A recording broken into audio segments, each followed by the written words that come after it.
Cara galbay pinjol agar tidak ditagih oleh DC lapangan. Ini banyak sekali pertanyaan yang masuk ke saya akan hal itu, makanya di sini saya mau bahas dan mau kasih tahu solusinya buat kalian. Assalamualaikum warahmatullahi wabarakatuh teman-teman semuanya. Pada kesempatan video kali ini saya ingin membahas pertanyaan dari kalian. Lagi-lagi ya maaf ya kalau video saya itu memang ya fungsinya jawabin pertanyaan kalian, masalah konsultasi dari kalian, karena memang tujuan saya membuat channel ini adalah gimana caranya saya bisa membantu teman-teman semuanya agar bisa terlepas dari masalah hutang pinjol. Nah, di sini saya mau bahas yang namanya cara galbay agar tidak ditagih oleh DC lapangan. Gimana sih Bang caranya?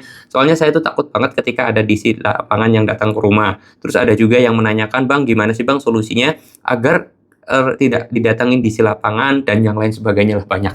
Ini mau saya bahas ya. Oke, jadi kalau misalkan pengen nggak ditagih DC lapangan, ya cari pinjol yang tidak ada DC lapangannya. Selesai.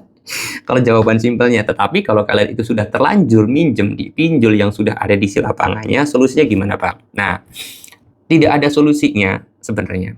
Tetapi maksudnya tidak ada solusinya tuh gini, tidak bisa kita mencegah DC itu datang ke rumah kita, sudah tidak bisa dicegah kalau memang pinjol tersebut ada DC lapangannya.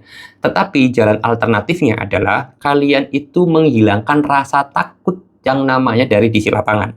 Nah, faktornya adalah banyak orang yang takut didatengin DC lapangan itu karena satu, takut kalau kalian itu bukan disebar sih, kalian itu diketahui oleh banyak orang kalau kalian punya hutang di pinjol. Itu kan ya karena malu lah, karena nama baik lah, karena harga diri lah, karena apalah gitu kan. Itu banyak juga orang yang takut didatengin DC lapangan, itu takut keluarganya tahu, takut orang sekitarnya tahu, dan banyak juga yang takut didatengin DC lapangan karena pada saat awal minjem itu mereka tidak pernah bilang entah ke orang tuanya, apalagi bahkan nggak pernah bilang ke istri, nggak pernah bilang ke suami. Itu banyak kasusnya yang terjadi.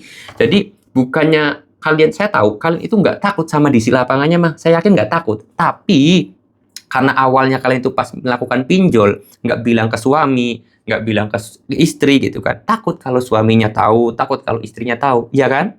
Yakin?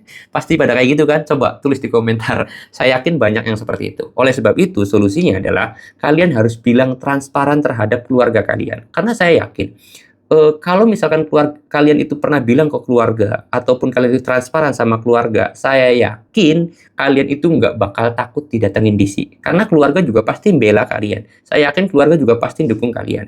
Nggak bakalan nggak bakalan keluarga ini belain pinjol, nggak mungkin. Nggak mungkin keluarga kalian itu dukung DC, nggak mungkin. Saya yakin nggak mungkin. Tetapi karena banyaknya orang itu pas mau minjol itu sembunyi-sembunyi dan nggak pernah terbuka sama keluarga, ya sudah, akhirnya selalu takut ketika didatengin oleh DC.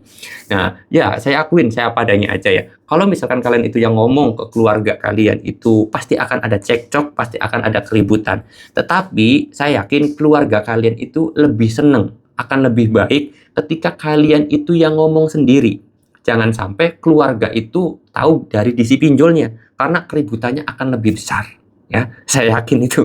Makanya oleh sebab itu silahkan yang masih sembunyi-sembunyi, yang masih belum terbuka sama keluarganya, yang masih belum transparan juga sama keluarganya, terbukalah, transparanlah, agar keluarga itu tahu sendiri dari kalian, dari mulut kalian, bukan dari DC pinjolnya, karena itu jauh lebih baik teman-teman. Oke, itu solusi terbaiknya kalau kata saya sih. Oke, mudah-mudahan bisa menjawab, dan saya yakin ucapan saya ataupun video saya itu nggak bakalan berguna sama sekali kalau kalian nggak pernah dipraktekin. Semua isi video saya itu hanya masukan dan juga saran. Tapi kalau kalian itu nggak mau melakukan, ya itu sama aja bohong.